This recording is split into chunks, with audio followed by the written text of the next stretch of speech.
बाल विवाह कानूनी अपराध हो। बाल विवाह बन्द गरौँ।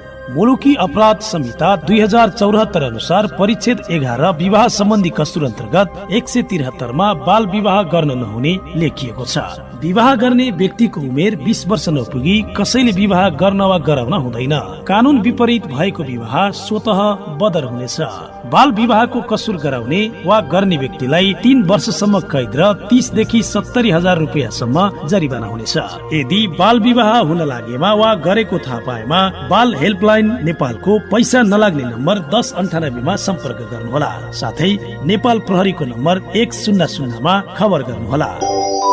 जनहितका लागि कालिका नगरपालिका, इच्छा कामना गाउँपालिका, साप नेपाल र नेपाल चेपाङ संघको साझेदारीमा अन्डेफको सहयोगमा development exchange centre Nepal.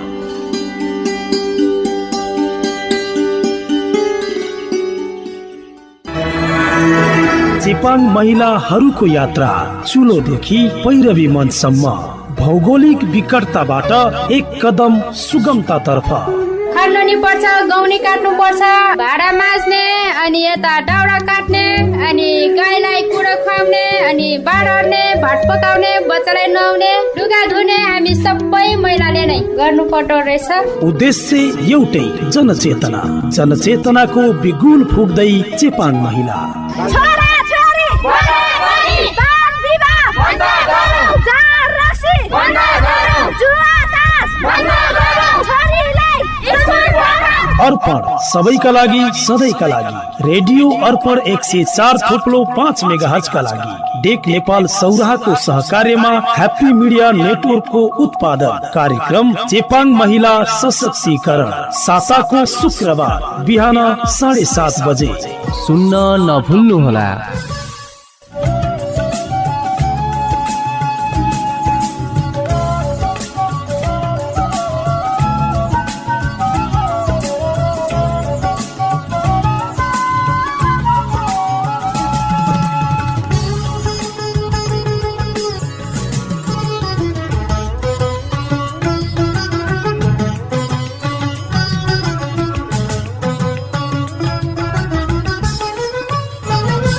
Chepang समुदायको दिगो र सर्वाङ्गीण विकास, महिला सशक्तिकरण नै एकमात्र निकास।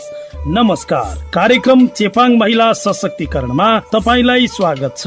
म रामु आचार्य। तपाई यति बेला अर्पण सबैका लागि सधैँका लागि रेडियो अर्पण 104.5 मेगाहर्ज सुनिरहनु भएको छ र यो हो कार्यक्रम चेपाङ महिला सशक्तिकरण। यो कार्यक्रम अन्डेफको सहयोगमा साप नेपाल र नेपाल चेपाङ संघको साझेदारी र डेक नेपाल सौराहाको सहकार्यमा ह्याप्पी मिडिया नेटवर्कले उत्पादन गरेको हो। कार्यक्रम साताको शुक्रबार बिहान 7:30 बजेपछि करिब 8 बजेसम्म तपाईले सुन्दै आइरहनु भएको छ। आज यो कार्यक्रमको 47औं श्रृंखला हो। कार्यक्रममा चितवनको विकट पहाडी स्थानमा बसोबास गर्ने चेपाङ समुदाय अनि चेपाङ समुदायलाई अगाडि उकास्नका लागि डेक नेपालले गरेका गतिविधिहरू हामीले प्रस्तुत गर्ने गर्दछौँ। अब लागौं आजको कार्यक्रम तर्फ। पछिल्ला 2 सातादेखि कार्यक्रम चेपाङ महिला सशक्तिकरण डेक नेपालले चेपाङ महिलाहरूका लागि आयोजना गरेको पूर्वी नेपाल भ्रमणको विषयमा केन्द्रित रहिरहेको छ। आजको कार्यक्रम पनि सोही प्रसङ्गमा केन्द्रित रहनेछ।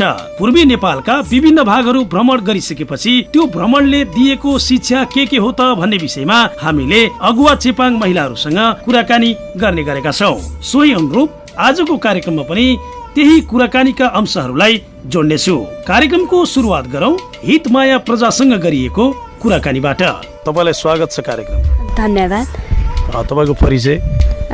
हितमाया प्रजा, इच्छा कामना गाउँपालिका, वार्ड नम्बर 2 हपनी। डेक नेपालको परियोजना लागू भएपछि तपाईको समुदायमा भएका परिवर्तनहरू के हुन् जस्तो लाग्छ? यो डेक नेपाल संस्था जब हाम्रो गाउँमा यो परियोजना चाहिँ जबदेखि सुरु भयो, मैले चाहिँ 1 वर्ष जस्तो भयो मैले यो परियोजनामा लागेको। अब 2 वर्षमा स्टार्ट, अब इन पनि हुँदैछ।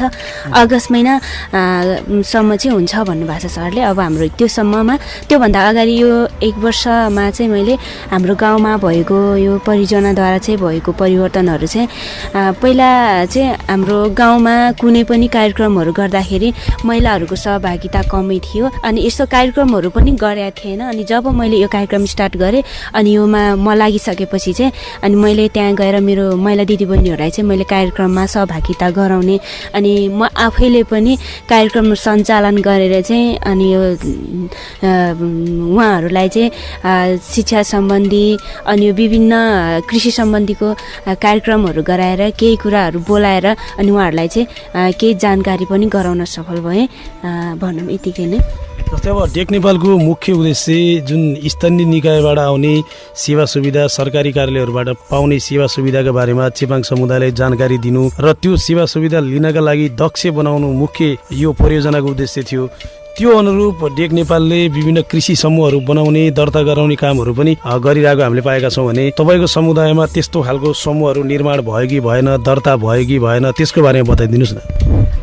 एकदमै जुन सरहरूले हामीलाई चाहिँ जुन जानकारी गराएर हामीलाई चाहिँ जुन थाहा यो चाहिँ गर्नुपर्छ भनेर जुन लक्ष्यमा जुन उद्देश्य पुरा गर्न उहाँहरूले हामीलाई सिकाउनु भयो त्यो अवश्य पनि हाम्रो सफल भएको छ। हामी चाहिँ अस्ति भर्खरै हामी हाम्रो टुर जाने दिन हाम्रो 27 गतिको दिन चाहिँ मैले त्यहाँ समूह दर्ता गरेर आउन सफल भएको छु अनि त्यहाँ सफल भएका छौँ। जुन भन्नुभएको छ त्यो चाहिँ भएको छ, समूह दर्ता भयो। योभन्दा अगाडि चाहिँ थिएन र भएको पनि दमाल दल जस्तो नै थियो, भयो भने पनि कहाँनिर के भयो अत्तो पत्तो नै थाहा थिएन। तर अहिले चाहिँ पुरा फुलफिल समूह दर्ता भएको छ र अब त्यस्तै हो। तपाईँहरूले कृषि समूह दर्ता गर्न सफल हुनुभएछ, त्यसको लागि तपाईँहरूलाई बधाई तथा शुभकामना पनि दिन चाहन्छु। अब त्यो कृषि समूहका माध्यमबाट तपाईँको समुदायमा कृषिमा के परिवर्तन हुने देख्नुहुन्छ त तपाईँ? कृषिमा अब मैले देख्नु अब समूह दर्ता भएपछि गरिसकेपछि अबको परिवर्तनहरू भनेको चाहिँ तरकारी खेतीमा कसरी तरकारी विभिन्न हुन्छ नि त, तरकारी खेती पनि अव्यवस्थित तरिकाले भइराखेको र लाउन चाहिँ त्यो सहज तरिकाले चाहिँ नभएको थियो। अब त्यसमा चाहिँ तरकारीहरू जस्तै टमाटर खेती लगाउँदा तरकारी खेती गर्दा पनि त्यहाँ चाहिँ असहज रूपले चाहिँ कस्तो व्यवस्थित तरिकाले खेती भएको थिएन। अब त्यसमा चाहिँ छिट्टै अब यो सिकाउने ल्याएर लगेर सिकाएर चाहिँ त्यो खेती गर्नमा अलिकति सहज पुर्याउने अनि जस्तै हामीलाई भन्नुभएको छ कृषिको सरहरूले त्यहाँनिर चाहिँ एउटा मौरी पालनको लागि अनि हाम्रो ठाउँमा यो काउली एरियामा पनि 2मा चाहिँ मौरी पालनको लागि अनि अदुवा अनि आलुहरूको लागि अनि यस्तो माछा पालनहरूको लागि पनि राम्रो छ भन्नुभएको छ। अनि यस्तैमा चाहिँ अब बिस्तारै अब माग गरेर आउँदो सालमा चाहिँ हामी माग गर्नेछौँ अनि त्योमा चाहिँ हामी बिस्तारै परिवर्तनमा बिस्तारै लैजानेछौँ भन्ने आशा राखेको छु। हामीले एकैछिन सुरुवातमा तपाईँको समुदायमा टेक नेपालले ल्याएको परिवर्तनको बारेमा कुराकानी गऱ्यौँ। अब चाहिँ हामीले भर्खरै मात्रै 3 दिनको भ्रमण जुन पूर्वी नेपालको भ्रमण सकेर आएका छौँ, त्यो भ्रमणबाट चाहिँ के उपलब्धि भयो जस्तो लाग्छ तपाईँलाई? यो भ्रमणबाट चाहिँ उपलब्धि भएको चाहिँ नभएको होइन, एकदमै भएको हो। जब हामी गयौँ अनि इलाममा गइसकेपछि त्यहाँनिर गएपछि त्यो ठाउँमा पुग्दाखेरि चाहिँ चितवन पनि यति छैन होला जस्तो अनुभव भयो मलाई। अनि त्यो घुम्दै गर्दाखेरि चाहिँ मैले अब त्यहाँबाट हुनुपर्ने परिवर्तनहरू चाहिँ अब जुन त्यो त्यहाँ भएको यो सिर्जना महिला समूह त्यो बहुद्देश्य सहकारी जुन खोल्नु भएको थियो अनि त्योद्वारा चाहिँ त्योबाट पनि हामीले के सिक्यौँ भने अब उहाँहरूले त सानो समूह खोलेर यति ठुलो हुनुभएको रहेछ, हामी पनि पक्कै पनि यो काम चाहिँ हामीले गर्न सक्छौँ र उनीहरूले जुन व्यवसायहरू त्यो समूह खोलेर व्यवसायहरू गरेर त्यति हुन सफल हुनुभएको छ र हामी पनि अब गएर समूहमा गएर अनि त्यहाँबाट सिकेको कुराहरू चाहिँ अनि जस्तै हाम्रो चिया खेतीको लागि थियो अब त्यो पनि बिस्तारै अर्को वर्षको लागि केही कुराहरू राखेर त्योमा पनि हामी सुरुवात गर्नेछौँ भन्ने आशा राखेको छु। अनि साथै हाम्रो त्यहाँनिर अनि हामीले अर्को क्लबहरू पनि गठन गरेको छ अनि क्लबहरू गठन गरेको द्वारा चाहिँ हामीले अर्को वर्षद्वारा अब भर्खरै स्टार्ट भएको छ अनि त्योद्वारा पनि अब हामी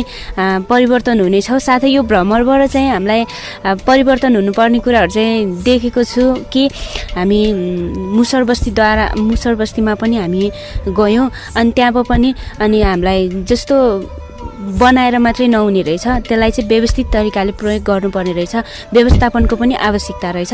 हामी त्योमा चाहिँ पक्कै पनि हाम्रो गाउँठाउँमा पनि गएर त्यही अनुसार हामी पनि बिस्तारै हाम्रो कमजोरी भएको कुराहरूमा चाहिँ व्यवस्थापन गर्दै हामी बिस्तारै लैजानेछौँ भन्ने आशा राखेको छु। हुन्छ, कुराकानीमा सहभागी भइदिनु भयो, आफ्नो विचारहरू राखिदिनु भयो, तपाईँलाई धेरै धेरै धन्यवाद छ। थ्याङ्क यू सर, धन्यवाद। उहाँ हुनुहुन्थ्यो अगुवा चेपाङ महिला हितमाया प्रजा। पूर्वी नेपालको भ्रमणबाट आफूले सिकेका कुराहरूको बारेमा जानकारी दिनुहुँदै अब हामी कुराकानी गर्दैछौँ सङ्गीता माया प्रजासँग। मेरो नाम सङ्गीता माया प्रजा, कालिका 3 प्रसिद्ध टोलबाट आएको हो। यो 3 दिने पूर्वी नेपाल भ्रमणबाट के उपलब्धि भयो जस्तो लाग्छ तपाईँलाई? अब त्यहाँबाट चाहिँ अब महिलाहरू कसरी अघि बढ्न सकिन्छ भन्ने सम्बन्धी सिक्न पाइयो। अब पूर्वी इलाम हामी भ्रमणमा गएका थियौँ 3 दिनको। त्यहाँबाट चाहिँ अब त्यहाँको विशेष गरी आर्थिक सम्बन्धी चाहिँ गाई पालनबाट गर्छ महिलाहरूले, अनि त्यस पछाडि अलैँची अदुवा खेतीबाट आय आर्जन गर्छन्। त्यस पछाडि अनि त्यहाँका महिलाहरू चाहिँ जो सङ्घर्ष गरेर अब क्षमतामा अघि बढेका छन्, हरेक कुरामा महिलाहरू नै अघि छन्। अब त्यहाँको कमी कमजोरी चाहिँ महिलाहरूमा चाहिँ देखिएन, सबै राम्रै देखियो। तपाईँहरू सृजना बहुउद्देश्य सहकारी संस्थामा जानुभएको थियो, अनि त्यहाँ महिलाहरूले विभिन्न सेनिटरी प्याड उत्पादन गर्नेदेखि लिएर विभिन्न खालका झोलाहरू अनि त्यसपछि विभिन्न कपडाका धेरै प्रकारका सामग्रीहरू उहाँहरूले बनाउनु भएको थियो। त्यो अवलोकन गर्दाखेरि चाहिँ कस्तो महसुस गर्नुभयो अनि तपाईँको समुदायमा पनि त्यस्तो खालको के सम्भावना देख्नुहुन्छ? अब के सम्भावना, यो हामीलाई पनि टेक नेपालले हामीलाई क्षमता वृद्धि विकासका कति अघि बढ्ने अवसरहरू दिनुभएको छ। त्यहाँ गएर हामीले पनि के सिक्यौँ। अब हामी ओडासँग समन्वय भएर हामीले समूह दर्ता गरिसकेका छौँ। अब हामी पनि त्यहाँनिर समिति गठन गरेर हामीले बजेट माग गरेर हामीले चाहिँ महिलाहरूको लागि सिपमूलक तालिमको लागि पनि हामीले अब बजेट माग गरिकन अब महिलाहरूलाई ट्रेनिङ दिने अनि हामीले त्यस्तै व्यापार गर्ने त्यस्तै बनाइकन हामीले सङ्कलन गरेर अनि ओडालाई पनि सहयोग पुग्ने तरिकाले अनि हाम्रो त्यो बनाएको प्याडहरू सबै ओडाले नै लिनेछ अनि कुनै विद्यालयमा त्यसरी बाँड्ने त्यसरी सिक्नुपर्छ अब गर्ने भन्ने उद्देश्य लिएको छु। त्यहाँ गएर चाहिँ महिलाहरूबाट चाहिँ अनि त्यहाँ गएर धेरै कुरा सिक्न पाइयो, अब घुम्न पाइयो। हाम्रो भन्दा नि त्यहाँ हाम्रो त सम्म ठाउँ छ, त्यहाँ झन् एकदम पहाडी क्षेत्र भए पनि कति विकास भएको। अब हाम्रो पनि कालिकामा पनि छ, सिन्ती झरना छ, चित्राम झरना छ। अब त्यहाँ पनि अब टुरिस्ट एरिया घुम्न आउँछन् मान्छेहरू होइन। त्यसको लागि पनि अब हामीले पनि इलाम त्यो कन्याम भन्ने ठाउँमा हामीले पनि ड्रेस लगायो। त्यसै गरी हामीले पनि विभिन्न जात जातिको ड्रेसहरू सिलाएर हामीले पनि त्यसरी घुम्नको लागि उनीहरूलाई वेशभूषाको पनि व्यवस्था गर्नेछौँ भन्ने लिएको छु होइन। एक्लैले होइन, अब हाम्रो कालिकामा 5वटा वडाहरूको यहाँ हामी संलग्न छौँ। त्यसमा चाहिँ हामीले एक वडाबाट चाहिँ 5-5जना गरी त्यसरी मिलेर गर्ने अनि सिलाइ कटिङको पनि ट्रेनिङ प्राप्तहरू पनि छ। त्यसको लागि चाहिँ अब टेन्सन छैन होइन। अब हामीले पनि त्यस्तै ड्रेसको व्यवस्था गर्ने अनि एकदम आकर्षण गराउने, त्यसरी अघि बढाउने, समूहहरूलाई पनि अघि बढाउने अनि जस स्थानीय सरकारहरूसँग चाहिँ हामी नजिक हुने भन्ने त्यहाँबाट चाहिँ लियो। अनि तपाईँहरूले धुर्मु सुन्तलीले निर्माण गरेको एकीकृत मुसहर नमुना बस्तीमा पनि जानुभयो। त्यो बस्ती हेर्दाखेरि चाहिँ कस्तो महसुस गर्नु? अब न्युजहरूमा हेर्ने बेला चाहिँ राम्रो लागेको थियो। धुर्मु सुन्तली फाउन्डेसन भनेको कस्तो होला भनेर होइन। त्यहाँ पहिला राम्रै थियो अरे, अब अहिलेको अवस्था चाहिँ त्यहाँको मान्छेहरूले अब सुविधा पाएर पनि अलि व्यवस्था जस्तै सरसफाइमा कमी देखियो। अनि त्यस पछाडि त्यहाँको बस्तीहरू ठाउँ हेरी त त्यहाँ त एकदम सुन्दर, सबैलाई आकर्षण गराउने, त्यहाँ टिकट काटेर त्यहाँ आफूलाई आफ्नो गाउँको लागि सरसफाइको लागि आमदामी हुने ठाउँ थियो। तर पनि त्यहाँको मान्छेहरूले चाहिँ अलिक सरसफाइमा ध्यान नदिएको देखियो। अनि एकदम फोहोरी के अब एकदम त्यो नालीको पनि पानीहरू पनि चलाइराख्ने, अब त्यही कपडाहरू पनि त्यही छ, मान्छे पनि त्यही त्यस्तो राम्रो होइन। कम्तीमा पनि त्यो एउटा घरको लागि 6-7 लाख लागेको छ होइन। अब 56वटा घर होइन, सङ्ख्या त्यति धेरै घर छ त्यहाँनिर। एउटा कति राम्रो के जस्तै कटेज जस्तै पनि कस्तो घुम्नको लागि एकदम आकर्षक हुन्थ्यो। जो सरसफाइ भयो भने राम्रै छ, घरहरू एकदम राम्रो बनाइदिनु भएको छ धुर्मुस सुन्तलीले। त्यहाँको मान्छेहरूले चाहिँ अलिक व्यवस्था सरसफाइमा चाहिँ एकदम नराम्रो देखियो छ। त्यस्तै हाम्रोमा भयो भने हामीले चाहिँ त्यहाँ चाहिँ एउटा के कमजोरी देखियो भने त्यहीको मान्छेले एउटा समिति बनाएर अनि सरसफाइको लागि अब घरको एक जना मात्रै भए पनि सरसफाइको अभियानमा एक जना घर धुरी 56 जनाले त्यो घर त्यहाँ वरिपरि सरसफाइ गर्दा त एकदम सुन्दर देखिन्थ्यो। अब सरसफाइ नै कमजोरी देखियो त्यहाँको चाहिँ। अनि बालबालिकाहरू चाहिँ धेरै देखियो, जन्मान्तर पनि अलि छिटो बच्चाहरू जन्माउने होला जस्तो लाग्यो है मलाई चाहिँ। बच्चाहरू धेरै देखिया थियो अभिभावक भन्दा पनि। अब अन्तिममा जस्तै अब हाम्रो चेपाङ समुदायमा धेरै परिवर्तनहरू आइसकेको छ। पहिलाका दिनहरूलाई हेरिकन आजको दिनमा चेपाङ समुदाय धेरै अगाडि बढिसकेको अवस्था छ भने चेपाङ समुदायलाई अझ थप उचाइमा पुर्याउनका लागि, थप विकासमा लैजानका लागि सरकारी तौरबाट अथवा चाहिँ कसले के गर्नुपर्छ जस्तो लाग्छ तपाईँलाई? हामीलाई यो टेक नेपालले एउटा बाटो देखाइदिनु भएको छ, किनभने हामीलाई भौतिक कुरा नभएर हामीलाई मानसिक क्षमता वृद्धिको लागि हामीलाई अघि बढाउनु भएको छ। अनि अब उहाँले एउटा बाटो देखाइसके पछाडि अब हामीले चाहिँ स्थानीय सरकारसँग समन्वय गरेर स्थानीय सरकारसँग नजिक भएर हामी अघि बढ्ने र हामीले पाउनुपर्ने सुविधाहरू पाएन भने हामीले त्यसलाई खोज गर्ने र हामीले पाएरै छोड्ने। र एउटा कमी चाहिँ के स्थानीय सरकारले चाहिँ हामीलाई एकदम निगरानी राख्नु पर्यो। स्थानीय सरकारले चेपाङहरूको लागि अघि बढ्न के गर्नुपर्छ भन्ने कुरा चाहिँ हाम्रो स्थानीय सरकार ओडाले गर्नु पर्यो। अनि त्यस पछाडि चाहिँ ओडा हामी नेमबद्ध तरिकाले जान्छौँ, हामीलाई चाहिँ यसरी आउनुहोस् भनेर स्थानीय सरकारले चाहिँ बताइदिनु पर्यो, सूचनाहरू दिन पर्यो होइन। अनि हाम्रो 3 मा चाहिँ दिनुभएको छ, देखाएन भन्न मिल्दैन होइन। तर अब मैले देखे अनुसार चाहिँ अनि हामीले बजेटहरू माग गर्छौँ चेपाङ मात्रै हो नि त समूहमा त। अनि माग गर्दा के आउँछ भन्दाखेरि नगरबाट नै चेपाङको लागि भनेर छुट्याएर आउँदैन, समग्रमा आउँछ भन्नुहुन्छ। तर हामीले चाहिने चाहिँ मैले पनि चाहेको छु कि इच्छा कामनामा चाहिँ चेपाङ गतिविधि भनेर एउटा त्यहाँ विधान नीति नियमहरू बनाइसक्यो होइन। हाम्रो कालिकाले पनि त्यसरी नै एउटा चेपाङ नीति नियम भनेर होइन चेपाङकै लागि छुट्टै बजेट आउने तरिकाले त्यसरी होइन त्योहरू बनायोस् अनि हामीलाई पनि सुविधाहरू आओस्। अनि हामीले माग गर्यो भने डाइरेक्ट के हुन्छ अब चेपाङको लागि मात्रै भनेर आउँदैन, तपाईँहरू यसरी आउनुहोस् भन्छ। अब हाम्रो समूह त चेपाङहरूको मात्रै दर्ता खान त अब हामी दर्ता भइसकेका छौँ। अब यदि हामीले पाउनुपर्ने सुविधाहरू पाएन भने हामी अब चाहिँ चुप बस्दैनौँ, हामी एकता भएर समूह नै उर्लिन पनि बेर छैन। अब हाम्रो समूहको सबै सक्षम भइसक्यो होइन। टेक नेपालले गर्दा एकदम सबै जागरिलो छन्। नागरिकता अब के भन्ने है, चेपाङ नमस्कार भनेर एक परिचय गर्न मात्रै 1 घन्टा लाग्ने।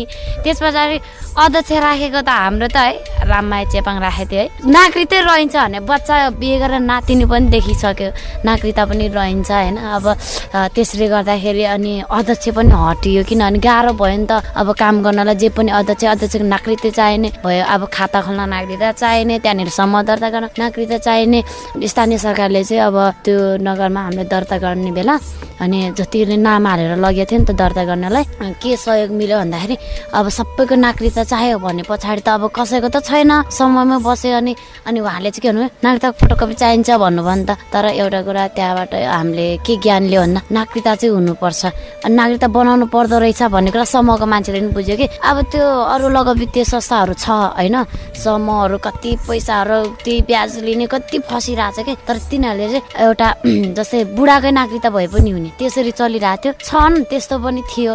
तर त्यहाँ हुँदा पनि नागरिकता नभइकन नि बसिरहेको रहेछ। हाम्रो यो टेक नेपाल सहयोग गरेपछि हामीले समूह दर्ता गर्ने यताउति चालेपछि अब जसरी नागरिकता चाहिने त्यस पछाडि चाहिँ नागरिकता बनाउनु पर्दो रहेछ भनेर सबै बनाए होइन। दर्ता पनि भयो। अब चाहिँ हामी स्थानीय सरकारलाई अब बजेट जति पनि आउँछ नि त सिपमूलकको लागि, व्यवसायको लागि अनि उत्पादनमूलकको लागि, जस्तै अब पैसा दिए पछाडि खायो हेनतेन गरेर सकिएन होइन कि। किनभने त्यहाँबाट ल्याएको सुविधाबाट चाहिँ हामीले सरकारलाई पनि अब थप सुविधा पुग्ने तरिकाले हामीले पनि जति भ्याटहरू तिर्नुपर्ने सबै अब चाहिँ हामी गर्छौँ।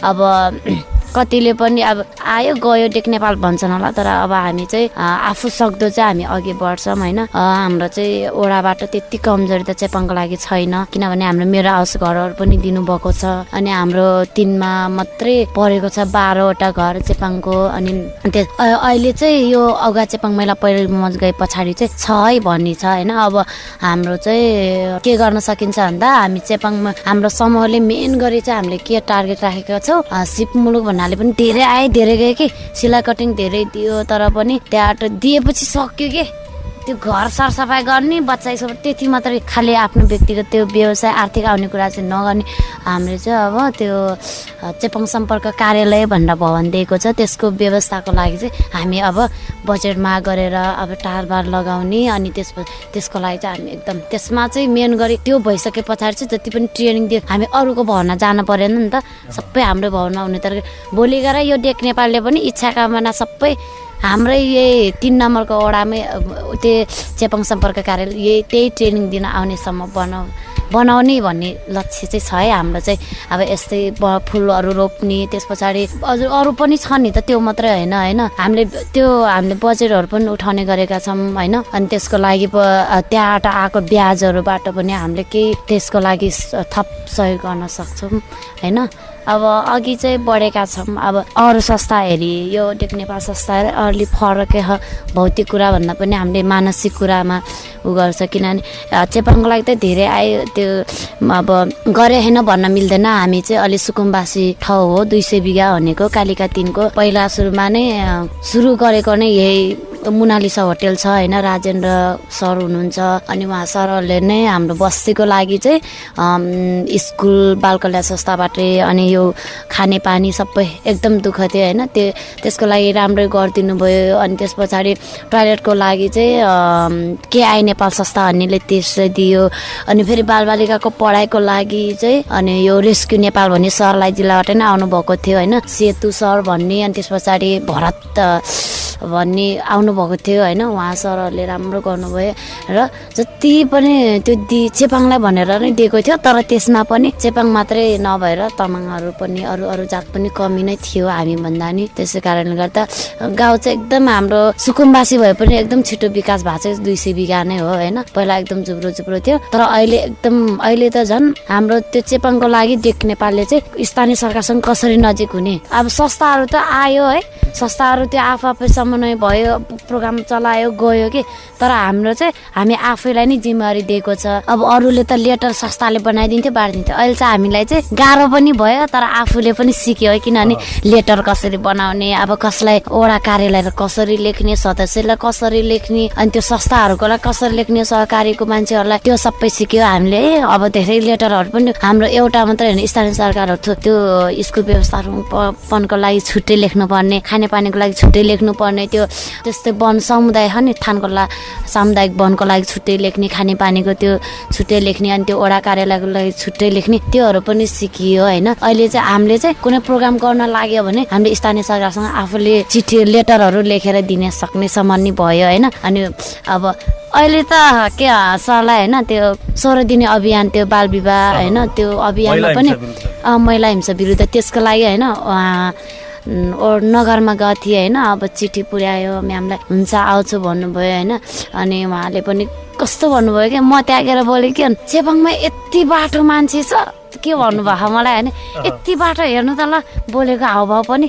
यस्तो चेपाङहरू यतिसम्म भइसक्यो बरु अरू छैन होला भन्नुभयो कि कुन संस्था डेक नेपाल अनि मलाई डाइरेक्ट के भन्नुभयो तिमी यतिसम्मको ट्यालेन्ट रहेछ तिमीलाई राजनीति सम्बन्धी पनि तिमीलाई ट्रेनिङ दिन्छु भन्नुभयो कि अनि हाम्रो वडा अध्यक्ष चाहिँ त्यही हुनुहुन्थ्यो रहेछ म लेटर लिएर गएको थिएँ तर नगरलाई मात्रै लिएर गएँ अनि वडालाई फेरि छुट्टै घरमै छोडेको थिएँ कि मैले वडामा अर्को दिन जान्छु भनेर होइन वडाले के भन्नु ठिक छ मैले बुझिसकेँ मलाई लेटर दिनु पर्दैन यही हो लेटर एकदम भन्नुभयो होइन अनि के भन्नुभयो अनि त्यहाँको नगरको उपमेयर कमला भट्टराई उहाँले के भन्नुभयो अन्त ओहो तपाईँको वडामा त कस्तो एकदम चेपाङमा पनि यति बाटो तपाईँले बनाइसक्नु भएको रहेछ न एकदम अहिले त बाटो भएका छन् नि त भन्नुभयो एकदम गर्वलाई लाग्यो होइन अनि त्यो कोरोनाको टाइममा पनि हामीले स्वास्थ्य शाखाको मान्छे ल्याएर प्रोग्राम चलाएको थियो अनि त्यसमा चाहिँ के भन्नुभयो अहिलेसम्म वडामा गएर अब ल यो जातको लागि हामीले पनि स्वास्थ्य शाखाबाट मान्छे ट्रेनिङको लागि बोला त्यस्तो चाहिँ कसैले पनि गरेको थिएन हामीले चाहिँ सबैभन्दा अगाडि गरे भन्नुभयो कि यति कोरोनाको टाइममा कसैले पनि कुनै समूहले पनि ला आउनुहोस् जनचेतनामूलक यस्तो यस्तो होइन कसरी लाग्छ त्यो सम्बन्धी कसैले पनि भनेन र के। तर हाम्रो अगुवा चेपाङ महिला पहिरो मञ्चले नै त्यो गर्यो। शाखा स्वास्थ्य शाखाको सरले पनि एकदम राम्रो छ भन्नुभयो होइन। स्वास्थ्य शाखाको सहयोगले नि हाम्रो यो मेरै दिदी हुनुहुन्छ नर्स, उहाँले नै कति त्यो प्रयास गरेर अहिले कर्मचारी हाम्रो दिदीलाई नै राख्नु भएको छ होइन। अनि एकदम के चेपाङहरू पो एकदम जनचेतनामा भइसक्यो भन्ने भइसक्यो कि अहिले त अरूले खोज्दैन। तर अहिले चाहिँ चेपाङहरू चाहिँ के थाहा नपाए छुट्टै कुरा हो, स्वास्थ्य थाहा पाउने बित्तिकै अहिलेको त हाम्रो चाहिँ भन्छन् कि किन हामीलाई थाहा भएन भनेर भन्नेसम्म भयो है। हामी स्थानीय सरकारलाई पनि हामीसँग समन्वय गर्ने तरिकाले हामीलाई त्यो दृष्टिकोण राखोस् कि केही सुविधा आए पनि ओहो यो अगुवा चेपाङ महिला परिवारमा छ र नेपाल चेपाङ सङ्घ छ भन्ने कुरा त्यो हुने गरी चाहिँ अब हामीले त्यो हुनेछौँ भन्ने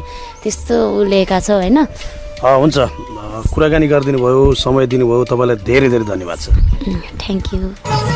यिनै विविध जानकारी अनि यिनै विविध कुराकानी सँगै आजका लागि कार्यक्रम चेपाङ महिला सशक्तिकरणको निर्धारित समय सकिने लागेको छ। तपाईलाई यो कार्यक्रम कस्तो लाग्दैछ? सल्लाह सुझाव अनि प्रतिक्रिया पठाउनका लागि हाम्रो इमेल ठेगाना हो ramu729999@gmail.com।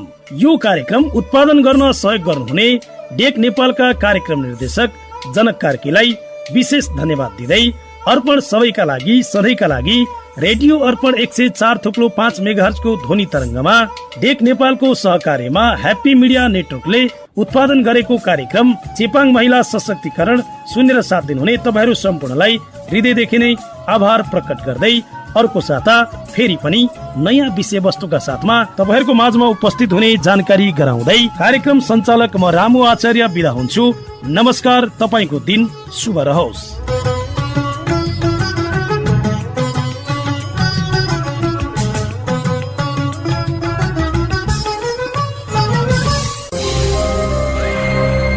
बहुविवाह गर्नु कानुनी अपराध हो। बहुविवाह बन्द गरौँ।